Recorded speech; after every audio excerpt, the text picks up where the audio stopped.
एक बार पुनः मैं राय सर अपने YouTube चैनल राय सर क्लासेस में इंग्लिश मीडियम के विद्यार्थियों का हार्दिक स्वागत करता हूं। बच्चों वेलकम बैक। बहुत दिन हो गए मैंने आप लोगों के लिए कोई वीडियो शेयर नहीं किया था। आज से पुनः मैं आपके लिए स्टार्ट करने वाला हूं एक इंपॉर्टेंट क्वेश्चंस इलेक्ट्रिक फ्लक्स के थ्रू। आज हम बात करेंगे इलेक्ट्रिक फ्लक्स की, देन इसके जस्ट बाद हम बेटे बात करेंगे गॉस थ्योरम की। And both of these questions, electric flux and Gauss theorems, are the very important questions in the board exam. तो हम बेटे पहले बात करते हैं electric flux. What is electric flux and write its type. This is the complete question. What is electric flux. Simple सी definition में पहले इसकी लिखने वाला बेटा, फिर आगे बात करेंगे। डेफिनेशन में बोर्ड पे लिख रहा हूं, the number of electric lines of force, और इसी को बेटा फील्ड लाइन भी कहते हैं। ओनली हम इसको रिप्रेजेंट करते हैं, फील्ड लाइन भी आप इनको बोल सकते हैं। The number of electric lines of force passes perpendicularly through any surface is called electric flux. The number of electric field lines passes perpendicularly through any surface. किसी भी सरफेस से परपेंडिकुलर जितनी भी लाइंस पासेस होंगी बेटे, उनके number को क्या कहते हैं? Electric flux. Suppose that this is a charged conductor. This is a charged conductor, and electric lines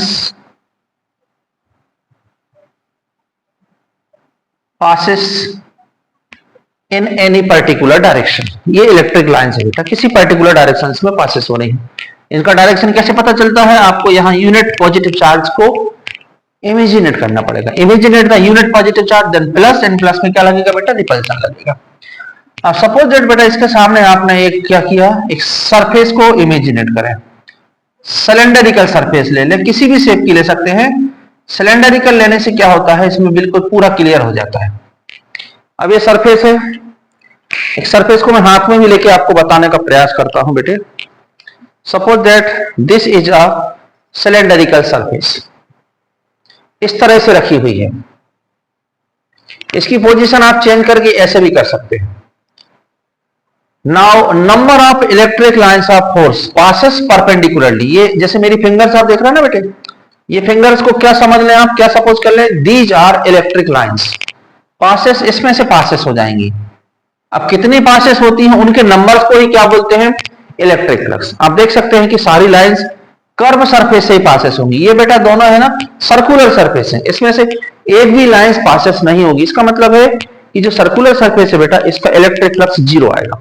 लेकिन अगर आप इसको बेटा धीरे धीरे मूव करके इस कंडीशन में लाते हैं, सो देन जितनी भी लाइंस है ना बेटे, सर्कुलर सरफेस से पासेस होंगी। First circular surface and other, and जो आप जो कर्व सरफेस देख रहे हैं उसमें से एक भी लाइंस पासेस नहीं होगी। Electric flux represented by the symbol phi e, and this is a scalar quantity. ये एक स्केलर क्वांटिटी है, and this quantity is depend on two vector quantity. ये बेटा दो वेक्टर क्वांटिटी पे डिपेंड करती है। First is intensity of electric field represented by E. इंटेंसिटी जितनी ज्यादा होगी उतनी ज्यादा लाइंस पासेस होंगी किसी भी सरफेस से। And second is surface area. Surface area को आप यहां देख सकते हैं, मैंने सरफेस एरिया बेटा स्मॉल सरफेस एरिया कर दिया। जैसे आप देख सकते हैं स्मॉल सरफेस एरिया है। सरफेस एरिया को कम करने से क्या फर्क पड़ेगा? एरिया जितना लार्ज होगा, नंबर ऑफ लाइंस उतनी ही ज्यादा होगी। And surface area also is a vector quantity, intensity, electric field intensity, इसका मैग्नीट्यूड आपको ज्यादा करना है, so that number of lines increases हो जाएंगे। एरिया जितना बड़ा होगा, अब आप इसी जगह बेटा और लार्ज एरिया को रख दें। लार्ज एरिया को रखने से क्या होगा, लार्ज एरिया को रखेंगे तो नंबर ऑफ लाइन्स इंक्रीजेस हो जाएंगे। तो कहने का मतलब है सिंपली, बिल्कुल simple, electric flux depend on two vector quantity, first is electric field intensity and other is surface area. अब ये दोनों ही वेक्टर क्वांटिटी है। Scalar quantity phi e depend on the two vector quantity E and S. What is E? Electric field intensity and what is S? Surface area. अभी मैं एक बार फिर से डायग्राम आपके सामने रिप्रेजेंट करूंगा, पहले बेटे हम एक बार फार्मूले को शो कर लें। So that the formula of electric flux is equal to dot product of the two vector. Dot product क्यों? बिकॉज दो वेक्टर क्वांटिटी है, इसका जो रिजल्ट है वो क्या है बेटा, स्केलर क्वांटिटी, इसलिए आपको यहां क्या लगाना पड़ेगा, डॉट लगाना पड़ेगा। नाउ इसको और आगे सॉल्व करेंगे तो आएगा बेटा ई एस कॉस थीटा। अब हमें समझ में आना चाहिए वेयर व्हाट इज थीटा। तो थीटा क्या है बेटा, ये मैं आपको समझाने का प्रयास करता हूं। Theta is the angle between two vectors E and S. आपको पता है सरफेस एक vector quantity, area, surface area is a vector quantity. And बेटा इसका डायरेक्शन क्या होता है आपको मालूम होगा। सपोज ये पेपर है, इसका सरफेस आपके सामने रख दिया मैंने, तो इसका डायरेक्शन आप जानते हैं ना, सरफेस के परपेंडिकुलर, मतलब आपकी तरफ। अगर मैं इस तरह से रखूंगा ना बेटा इसको, तो आप ऊपर की तरफ जाएगा। अगर मैं इस तरह से रखूं बेटा तो इधर जाएगा। So that the angle what is theta, angle between what is theta, theta is the angle between E and S। अब ये बिल्कुल इजीली मैंने आपको बताया, इसी को बेटा मैं थोड़ा सा कॉम्प्लिकेटेड तरीके से बताने का प्रयास करता हूं। उसके पहले मैं एक बार आपको डायग्राम बता दूं। Suppose that this is a charge conductor,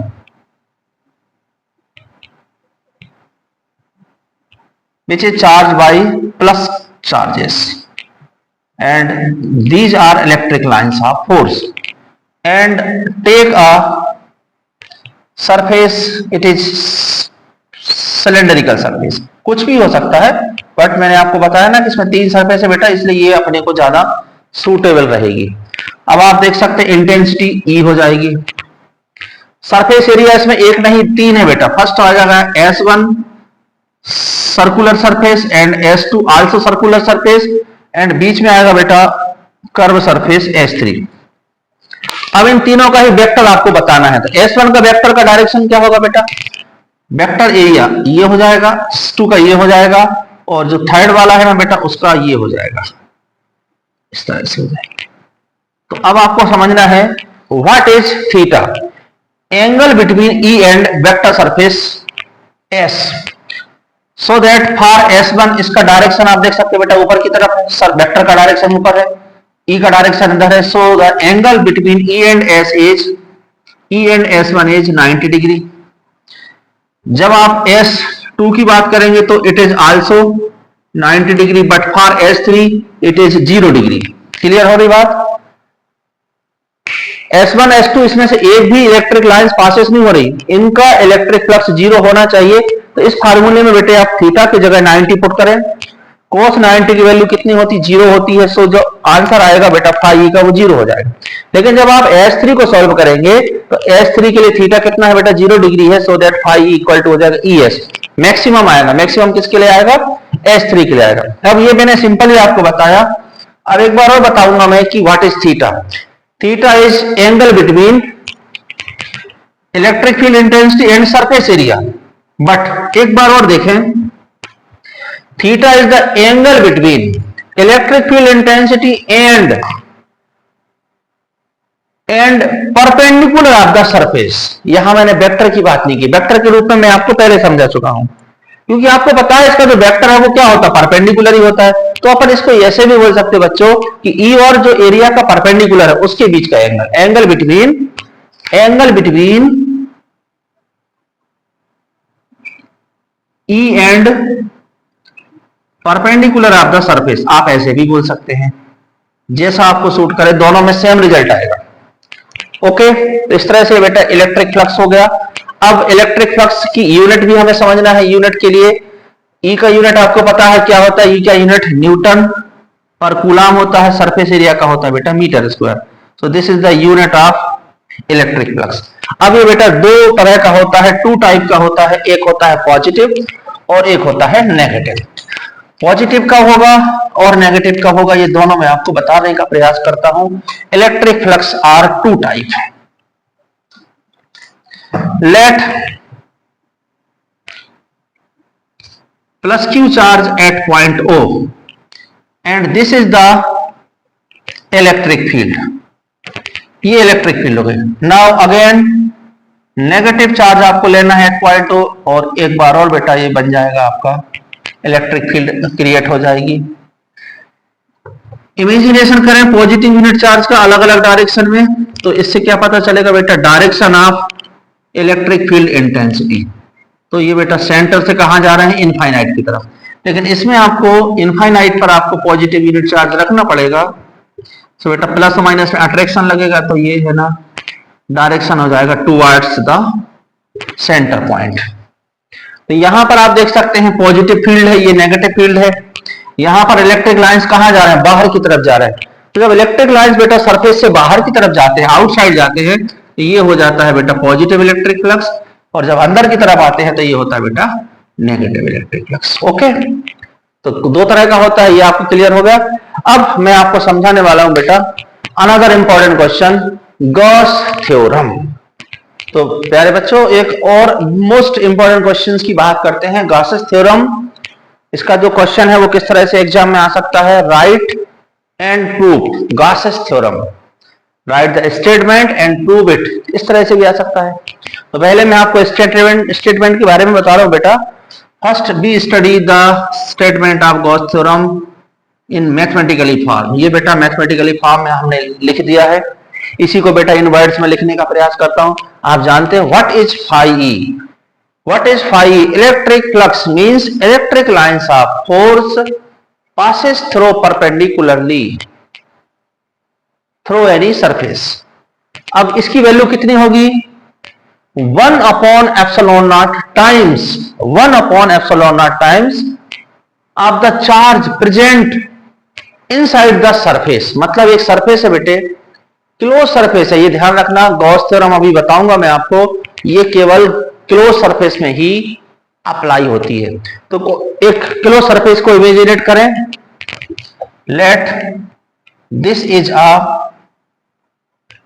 close surface, किसी भी शेप का हो सकता है, and plus Q charge placed at point O। Close surface है। गॉसेस थ्योरम का स्टेटमेंट कहता है कि कितनी होंगी नंबर्स, इलेक्ट्रिक फ्लक्स मतलब इलेक्ट्रिक लाइंस का नंबर्स कितने होंगे? 1/epsilon0 times of the charge present inside the surface. Surface के अंदर जितना भी चार्ज है उसका कितना टाइम्स? 1/epsilon0 times. इसी को बेटा मैं लिखने वाला हूं, the number of electric lines of force. इसको आप शॉर्ट में लिख सकते हैं बेटा, इलेक्ट्रिक फ्लक्स भी लिख सकते हैं। The number of electric lines of force passes through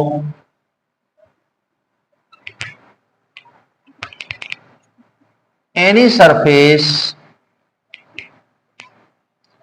is 1/epsilon0 times of the charge present inside the closed surface।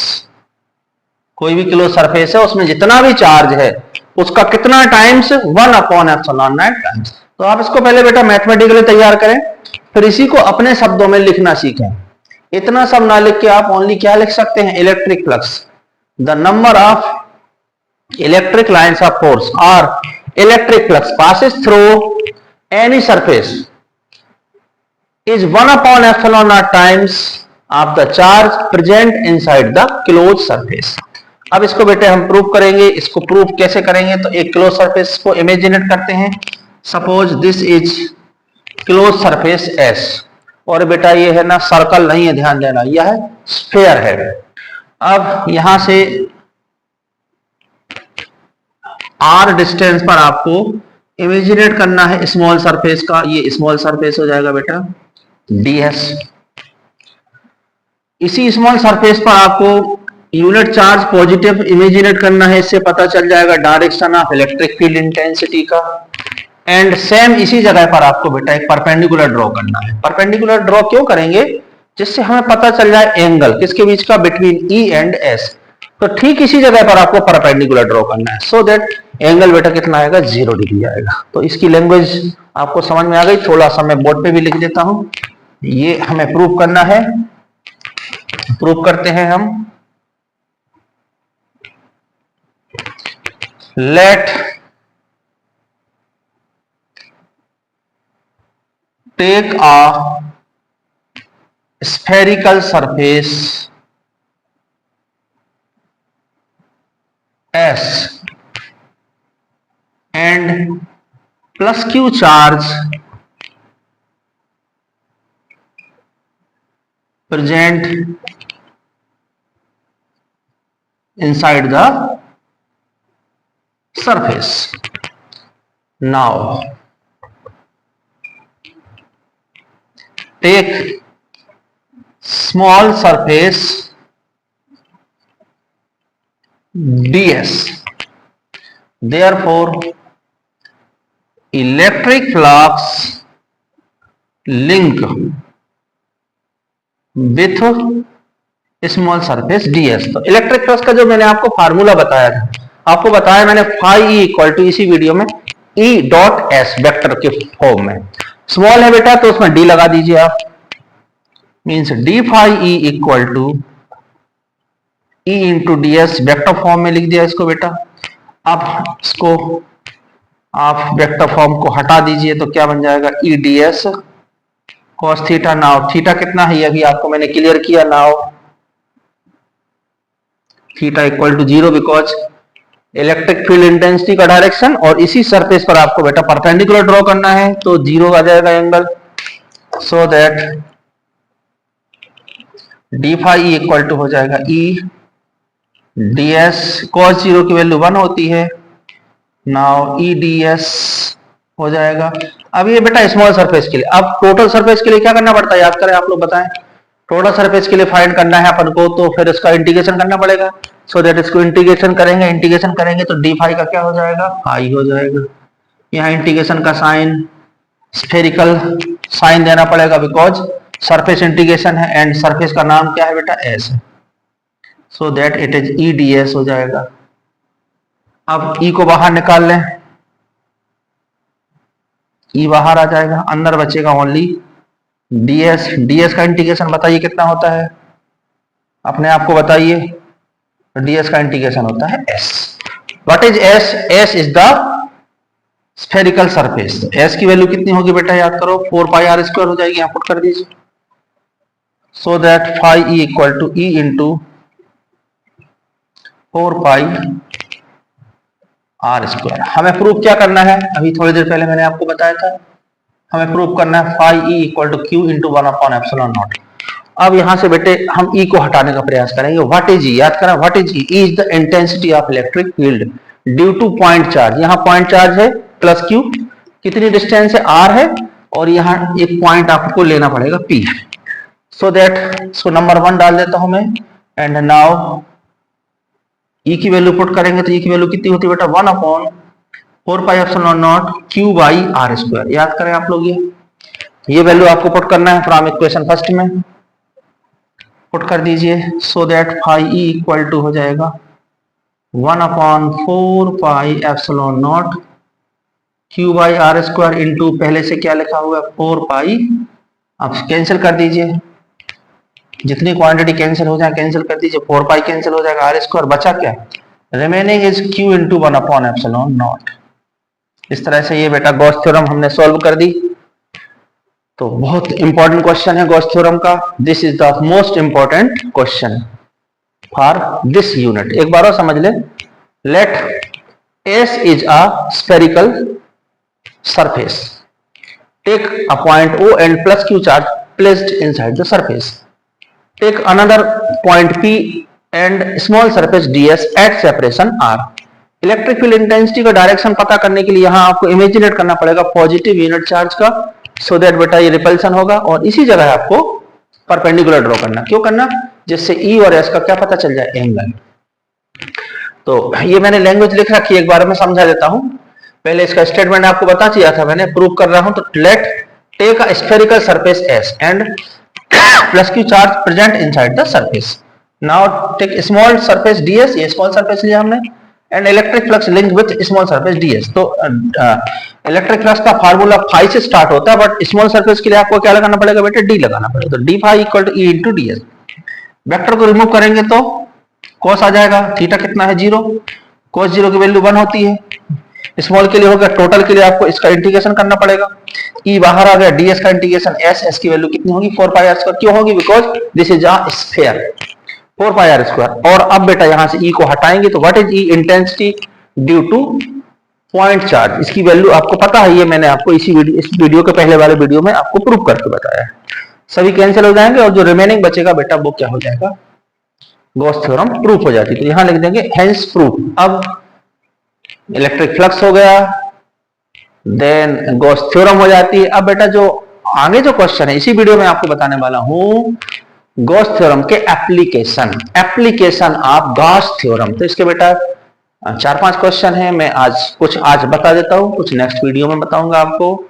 और इस तरह से आपकी ये जो यूनिट है उसका बहुत इंपॉर्टेंट क्वेश्चन आज हमने सॉल्व कर लिया। अभी और भी बताने वाला हूं मैं, है ना बेटे? इसको आप लोग नोट कर लीजिए, जब फिर मैं आपको नेक्स्ट क्वेश्चन बताता हूं।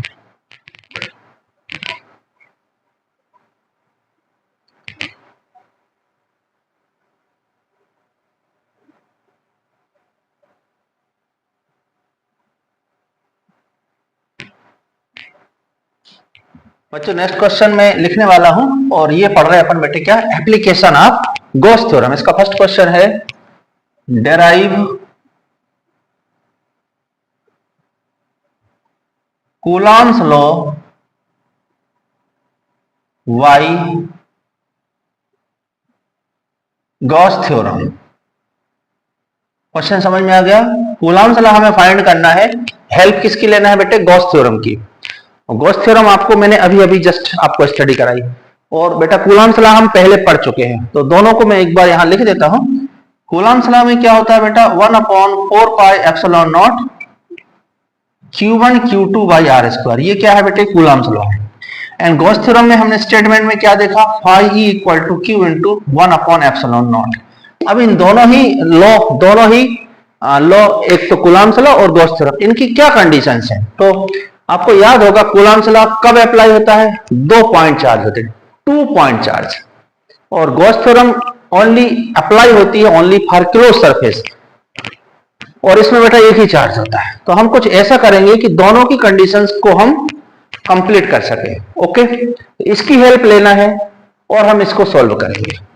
और बेटे इसी क्वेश्चन में मैं आपको एक साथ एक नया क्वेश्चन भी इसी में सॉल्व करके बताऊंगा। तो यहां हमारे एक साथ 2 क्वेश्चन तैयार हो जाएंगे।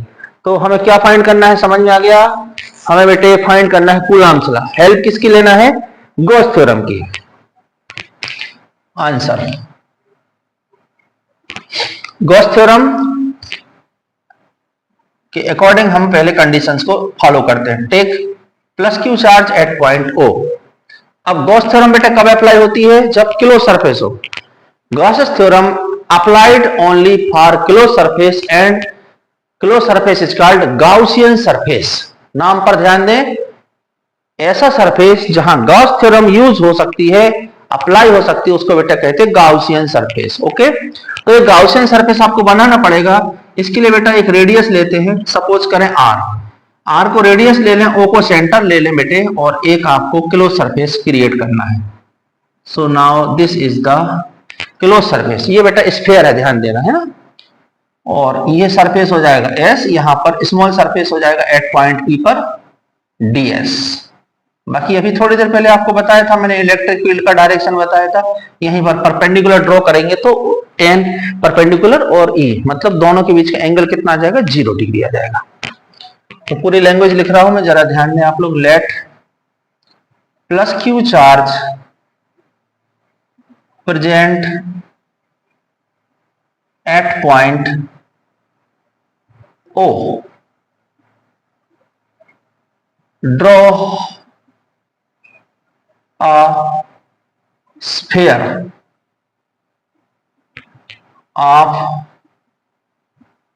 a radius r as center O and take small surface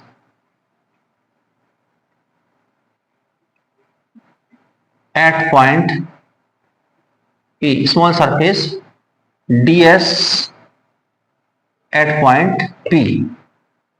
Now electric flux को बेटा हम कैलकुलेट करेंगे। एक बार हम कैलकुलेट करेंगे और एक बार गॉस थ्योरम का आंसर लिख देंगे। फिर से सुनिएगा, इलेक्ट्रिक फ्लक्स को एक बार हम सॉल्व करेंगे और गॉस थ्योरम का जो आंसर था, जो रिजल्ट था, क्या था result, phi equal to Q into 1 upon epsilon naught. Okay, तो वो रिजल्ट हमें मालूम है, बट एक बार हम सॉल्व करेंगे। तो इलेक्ट्रिक फ्लक्स फाइंड करेंगे स्मॉल सरफेस के लिए। Electric flux for small surface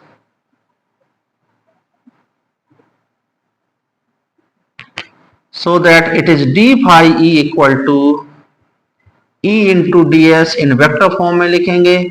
vector form को रिमूव कर देंगे बेटे, e ds cos थीटा आ जाएगा। थीटा की वैल्यू आपको मैंने अभी बताई थी, 0 आएगी, theta equal to 0। Therefore d phi e equal to e ds cos 0 की वैल्यू कितनी हो जाएगी बच्चों, 1 हो जाती है। तो क्या बचा, EDS for total surface integration कर दें डी फाई का, तो क्या हो जाएगा, डी फाई का फाई हो जाएगा integration of surface S EDS, ई को बाहर निकाल लें एंड अंदर क्या बचा बेटा, DS बचेगा। DS का इंटीग्रेशन कितना होता है, मैं आपसे क्वेश्चन पूछ रहा हूं, आप जवाब देते जाइए, S होता है। एंड स्फीयर का एरिया कितना हो जाएगा, 4 पाई आर स्क्वायर, यहां पुट कर दीजिए, so that it is E into 4 pi R square and this is the equation number 1। अभी मैंने आपसे कहा था बेटा इलेक्ट्रिक फ्लक्स को हम सॉल्व करेंगे, कर दिया हमने सॉल्व। अब एक बार गॉस थ्योरम की हेल्प से, हमें ऑलरेडी पहले से पता है, क्योंकि हमें इसमें यूज करना है, किसका यूज करना है, गॉस थ्योरम का। तो नाउ वाई गॉस थ्योरम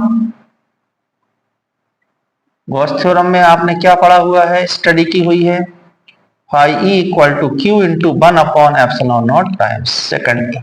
अब इन दोनों का बेटे कंपेयरिंग करेंगे। ये इलेक्ट्रिक फ्लक्स हमने सॉल्व किया और ये इलेक्ट्रिक फ्लक्स गॉस थ्योरम से हमें पहले से ही पता है। From first and second E into 4 pi R square equal to Q into 1 upon epsilon naught. अब हमें वैल्यू किसकी चाहिए बेटा, यहां देखना, यहां एक क्वेश्चन में मैं आपको 2 क्वेश्चन तैयार करवा रहा हूं। एक तो लिखा हुआ है, ऑब्लिक में लिख देता हूं मैं, derive electric field intensity due to point charge bye Gauss theorem. फिर से सुनिएगा, सुन लीजिए, लिखने की जगह नहीं है। Derive the formula for electric field intensity due to point charge by use of Gauss theorem. तो इसका आंसर देखो आने वाला बेटा, E equal to 1 upon 4 pi R square and Q by epsilon naught. ये आंसर आ गया। अब आपको मैंने उस समय जो स्टडी करवाई थी उसमें एप्सिलॉन नॉट यहां लिखा है, इससे कोई फर्क नहीं पड़ता क्योंकि ये दोनों का मल्टीप्लाई है। तो बेटा एक क्वेश्चन जो मैंने लिखा नहीं है बट मैंने बोला है, ये उसका आंसर है। This is the answer for electric field intensity due to point charge bye Gauss theorem. अब इसी क्वेश्चन में आपको एक क्वेश्चन जो बेसिकली आपने लिखा है उसको हमें फाइंड करना है। तो गॉस थ्योरम की हेल्प से क्या फाइंड करना है, कूलॉम्स लॉ। और आपको पता है बेटे कि कूलॉम्स लॉ कब अप्लाई होता है, 2 पॉइंट चार्ज होना चाहिए, तो हमारे पास तो एक ही है। तो बेटा इमेजिनेट करेंगे हम यहां पर P पर, किसको इमेजिनेट करेंगे? Now imaginate testing charge Q naught. Now इसको कोई नंबर दे देते हैं 3rd। Now plus Q naught charge at point P। अगर यहां पर एक और चार्ज बेटा, तो आपको याद होगा उस पर एक फोर्स आएगा। फोर्स के लिए 2 कंडीशंस होती है, एक तो चार्ज होना चाहिए, दूसरा इलेक्ट्रिक फील्ड होना चाहिए। इलेक्ट्रिक फील्ड है, चार्ज भी है, तो कितना फोर्स आएगा? F इक्वल टू, याद करें आप लोग, ये भी इसी चैप्टर में हमने स्टडी की हुई है। चार्ज पार्टिकल पर इतना फोर्स आएगा, बट क्यों हम लेके आए? Because Coulomb's law 2 charges Q1 and Q2, Q1 का काम करेगा Q एंड Q2 का काम करेगा Q नॉट। अब इसमें बेटा E की वैल्यू पुट कर दें from equation number 3rd, so that ये हो जाएगा बेटा 1/4 pi epsilon not Q not by R square. पीछे न्यूटन लिख दें तो और अच्छा है। This is the Coulomb's law. तो इसमें बेटे अपन ने एक साथ है ना 2 क्वेश्चन सॉल्व कर दिए, एक साथ 2 क्वेश्चन आपके सामने मैंने यहां पर रिप्रेजेंट कर दिए। तो इस तरह से बेटा ये कूलॉम्स लॉ हमने फाइंड किया गॉस थ्योरम की हेल्प से। इसमें एक और हमने आपको बताया, मैंने आपको कि इसमें पॉइंट चार्ज को भी हमने सॉल्व कर लिया। इस तरह से बेटे ये एप्लीकेशन है गॉस थ्योरम का। अब मैं एक क्वेश्चन और आपको स्टडी कराने वाला हूं, इसी में गॉस थ्योरम की हेल्प से हम बेटे इलेक्ट्रिक फील्ड इंटेंसिटी फाइंड करने वाले हैं। किसके लिए फाइंड करने वाले हैं, इसको आप लोग नोट कीजिए, फिर मैं आपको बताता हूं।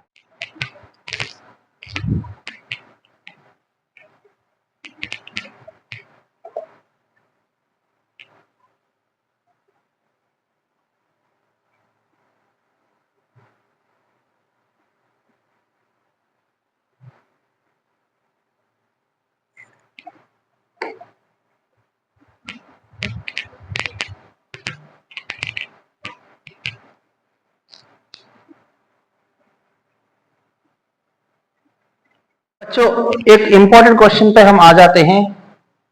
गॉस थ्योरम का अनदर एप्लीकेशंस, एक पेपर है मेरे पास, क्वेश्चन को अभी मैं स्टडी करूंगा आपके सामने। ये प्लेन पेपर शीट है बेटे, चार्ज शीट है, प्लेन है, बट आप ये देख सकते हैं बेटा इसका एरिया लिमिटेड है। आपको इमेजिनेट करना है इनफाइनाइट प्लेन शीट, एक ऐसी शीट जो इनफाइनाइट है, जिसकी हिंदी में अपन जिसको अनंत बोलते हैं बेटा, अंग्रेजी में आप समझते होंगे इनफाइनाइट है। इनफाइनाइट, इसको क्वेश्चन को मैं पढ़ रहा हूं। Derive the formula for electric field intensity due to infinite plane charge sheet and help लेना है बाई गॉस थ्योरम। हेल्प लेना है बेटा किसकी? गॉस थ्योरम की। ये बेटा लिमिटेड है, आपको इमेजिनेट करना है इनफाइनाइट की, प्लेन पेपर शीट है और इलेक्ट्रिक फील्ड इंटेंसिटी फाइंड करना है, बट हेल्प किसकी लेना है बेटे? गॉस थ्योरम की हमें हेल्प लेना है। तो आप इनफाइनाइट तो नहीं बना सकते हैं, तो बेटा हम क्या करते हैं, फाइनाइट बना लेते हैं। बट आपको दिमाग में रखना है कि हम सॉल्व किसके लिए कर रहे हैं? इनफाइनाइट के लिए। इस तरह की ये प्लेन पेपर शीट है बेटा, चार्ज इसको प्रोवाइड किया गया है, प्लस क्यू चार्ज इसको प्रोवाइड किया गया है। इसके दोनों साइड्स में आपको पॉइंट इमेजिनेट करना है। दोनों साइड कहां बनेंगे, ये पेपर की कंडीशंस पे डिपेंड करता है। अगर आपने इसको इस तरह से पकड़ रखा है तो एक पॉइंट बेटा इधर आएगा लेफ्ट साइड, एक राइट साइड आएगा। यदि मैं इसको इस तरह से पकड़ता हूं तो एक आपकी तरफ आएगा, एक इनसाइड अंदर की तरफ आएगा। और बेटे अगर मैं इस तरह से पकड़ता हूं तो एक ऊपर जाएगा और एक नीचे जाएगा। तो ये दोनों जो पॉइंट आप देख सकते हैं, एक पॉइंट सपोज करें बेटा P है और एक पॉइंट बेटा P डैश है। यहां पर अपने को फाइंड करना है, क्या फाइंड करना है? Electric field intensity. But help किसकी लेना है? गॉस थ्योरम की। और आप जानते हैं गॉस थ्योरम यूज होती है ओनली क्लोज सरफेस में, और ऐसे क्लोज सरफेस को क्या कहते हैं? Gaussian surface. सो दैट बेटे गाउसियन सरफेस आपको ड्रॉ करना पड़ेगा। तो पीपी डैश को ज्वाइन कर दीजिए, पीपी डैश को ज्वाइन कर दीजिए।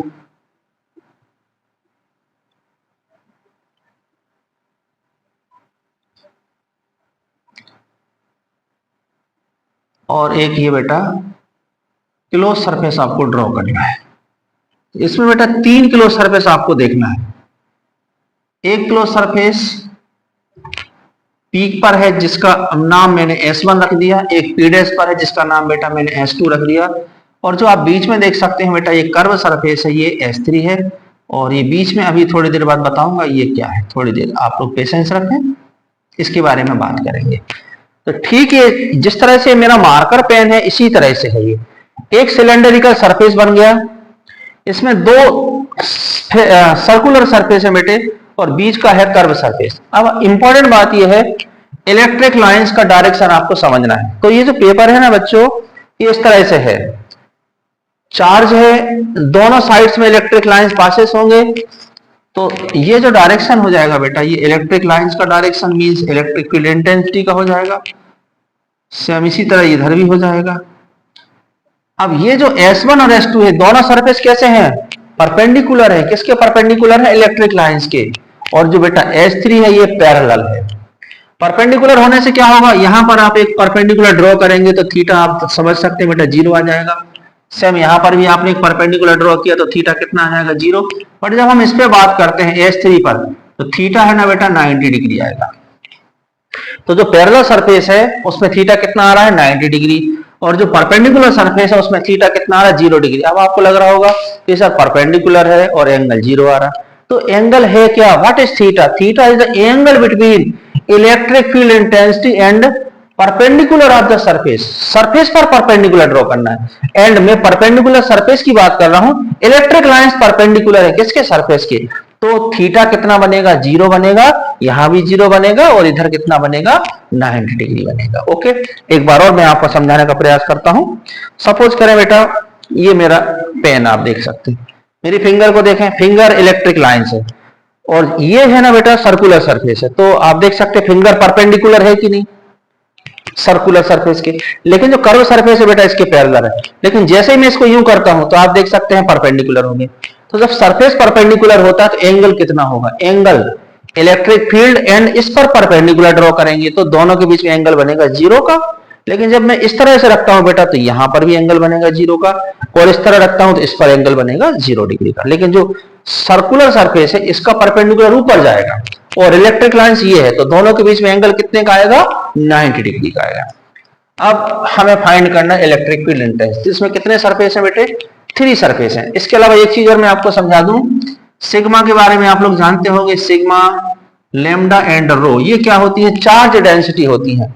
लैम्डा का हम यूज करते हैं charge in per unit length, sigma का यूज करते हैं पर यूनिट एरिया, एंड इसका यूज करते हैं पर यूनिट वॉल्यूम।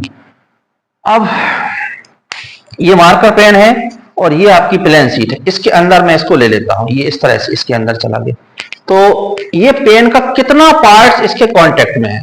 तो आप देख सकते हैं बेटा यहां एक सर्कल बनेगा, ये सर्कल मैंने बना दिया। तो इतने सर्कल पर कितना चार्ज होगा? पर यूनिट एरिया पर सिग्मा होगा, तो इसका एरिया सपोज ए हो जाएगा, तो कितना चार्ज हो जाएगा? Sigma into A, total charge represented by Q.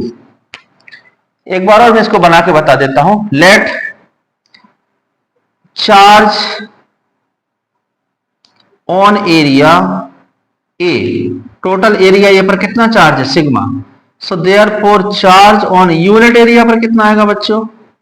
Unit area पर आएगा sigma by A, and total charge represented by Q. Sigma equal to हो जाएगा, जस्ट एक मिनट बेटा, यहां थोड़ा सा मिसिंग हो गया, मैं फिर से बताता हूं, थोड़ा सा मिसिंग हो गया, फिर से देखना।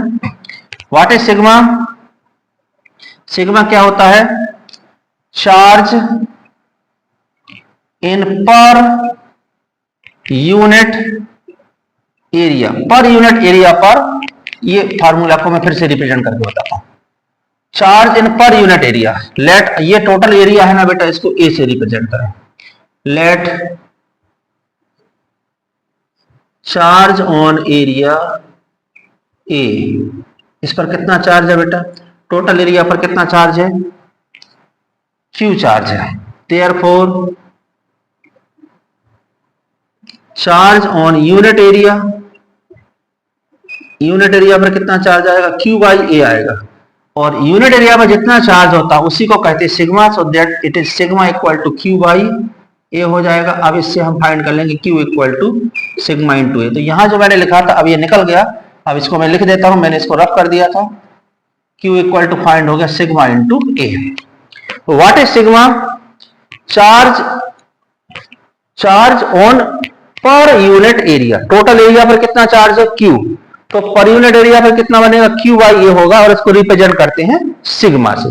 तो मिसिंग क्या हो गया? तो मैंने सिग्मा लिख दिया था बाई मिस्टेक, क्षमा चाहूंगा, कभी कभी मिस्टेक हो जाती है लिखने में।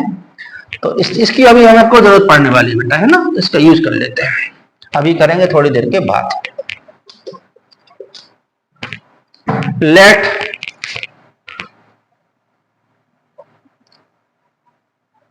Charge density is sigma coulomb per metre square. Sigma coulomb per metre square. Therefore total charge Q equal to हो जाएगा बेटा सिग्मा इंटू ए। इसकी हमें जरूरत पड़ेगी, ये मैंने अभी आपको सॉल्व करके बताया। Now take 2 point P and P dash on both side, दोनों तरफ हमने ले लिया, and join P and P dash and draw a close surface. एक क्लोज सरफेस हमने बेटा ड्रॉ किया। Now there are 3 surfaces. इसमें बेटा 3 सरफेसेस हैं, आप लोग देख सकते हैं। First circular surface, circular surfaces S1, second circular surface S2 and third curve surface S3। Total electric flux कितना होगा ये आपको पता है। टोटल इलेक्ट्रिक फ्लक्स तीनों सरफेस का आपको फाइंड करना पड़ेगा। Total electric flux represented by phi E. आप चाहें तो यहां फार्मूला लिख सकते हैं, D phi E equal to क्या होता है बेटा? E D S cos theta. ये मैंने अभी आपको बताया था। अब यहां पर 3 सरफेसेस है, तीनों को मैं एक साथ लिख रहा हूं।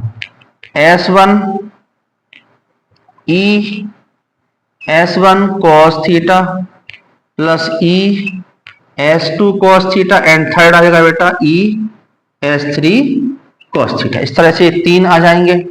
अब S1 में आपको मैंने क्लियर किया है थीटा कितना है 0, यहां भी थीटा कितना है 0, यहां थीटा कितना है 90। तीनों में पुट कर दीजिए। So that E S1 cos 0 E S2 cos 0 plus E S3 cos 90। cos 90 की वैल्यू होती 0, तो ये तो हट जाएगा। तो बचा क्या? Phi E equal to E S1 plus E S2। अब आप देख सकते हैं, ये बताया था मैंने बेटा, ये इस एरिया को हमने ए सपोज किया, तो इधर भी ए हो जाएगा, इधर भी ए हो जाएगा। Now S1 and S2 are equal and it is A.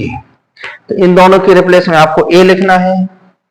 So that phi E equal to E A plus E A, total will be 2EA हो जाएगा। तो मैंने इसको सॉल्व किया है, किसको सॉल्व किया है? इलेक्ट्रिक फ्लक्स को। अब हम बेटा इसमें यूज कर रहे हैं, किसका यूज कर रहे हैं? गॉस थ्योरम का। तो आपको पता है गॉस थ्योरम में क्या होता है, but why Gauss theorem? Gauss theorem में इलेक्ट्रिक फ्लक्स को हमने सॉल्व किया, तो ये इतना फाइंड हुआ था। दोनों को कंपेयरिंग कर दें, दोनों को कंपेयर करें, left side equal right equal हो जाएगा। 2EA Q into 1 by epsilon naught. अब हमें बेटा फाइंड क्या करना है? Electric field intensity means E find करना है। E इक्वल टू क्या हो जाएगा? Q by 2A epsilon naught. अब है ना बेटा, इक्वेशन फर्स्ट का यूज कीजिएगा। इक्वेशन फर्स्ट में चार्ज डेंसिटी लिखा हुआ है Q equal to sigma into A from equation first. इसकी वैल्यू पुट करें, sigma into A divided by 2A epsilon naught. A से ए कैंसिल हो जाएगा, remaining part is E equal to sigma upon 2 epsilon naught. तो बेटा ये एक important formula हमने सॉल्व किया गॉस थ्योरम का। तो आज मैंने आपको इलेक्ट्रिक फ्लक्स के बारे में बताया, देन गॉस थ्योरम, और फिर गॉस थ्योरम के एप्लीकेशन के तीन क्वेश्चन हमने सॉल्व किए। एक कूलम्ब्स लॉ को हमने फाइंड किया, उसी क्वेश्चन में electric field intensity due to point charge को भी फाइंड किया, और बेटा एक क्वेश्चन ये लिखा हुआ है। इस तरह से आज हमने तीन क्वेश्चंस की बात की। नेक्स्ट वीडियो में जो रिमेनिंग बचे हुए क्वेश्चन किसके, गॉस थ्योरम के, इसके बारे में हम बात करेंगे। बेटा आप इसको नोट कर लीजिए। मेरी तरफ से आप सभी को पुनः शुभकामनाएं, बधाई बहुत बहुत, और आप इनको तैयार कीजिए बेटे। कंटिन्यू वीडियो में कोशिश करूंगा कि आपके लिए अपलोड कर सकूं। सभी को नमस्कार, जय हिंद, जय भारत।